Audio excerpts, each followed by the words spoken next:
तर नमस्कार मित्रांनो, स्वागत आहे तुमचं मराठी हेल्पलाईन यूट्यूब चॅनलवर.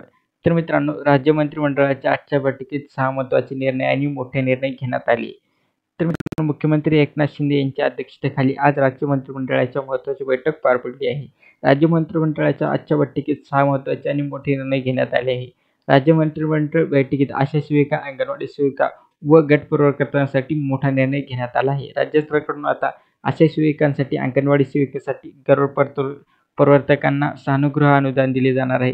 तसेच ऑन ड्युटी असताना अपघात मृत्यू झाल्यास 10 लाख आणि अपंगत्वासाठी 5 लाख रुपयांची मदत केली जाणार आहे. राज्य सरकारचा हा निर्णय म्हणजे आशा सेविका, अंगणवाडी सेविका आणि गट प्रवर्तकांसाठी मोठा दिलासा आहे. राज्य सरकार मंत्रिमंडळ बैठकीतील 6 मोठे निर्णय. पशुसंवर्धन विभाग. राज्य सरकार राजे यशवंतराव होळकर महाशेष योजना पुढे सुरू ठेवणार. मेंढपाळ लाभार्थ्यांना रक्कम आता थेट बँक खात्यात जमा करणार.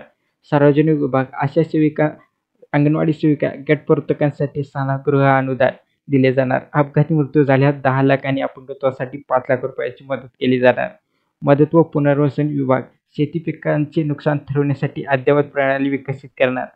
सामान्य प्रशासन विभाग. दिव्यांग कर्मचाऱ्यांसाठी पदोन्नती आरक्षण धोरण. सामान्य प्रशासन विभाग. बृहन्मुंबईमध्ये न्यायिक अधिकाऱ्यांसाठी 51 सदनिका भाडेतत्त्वावर देणार. महसूल विभाग. अंबड तालुक्याच्या MIDC मध्ये 16 हेक्टर शासकीय जमीन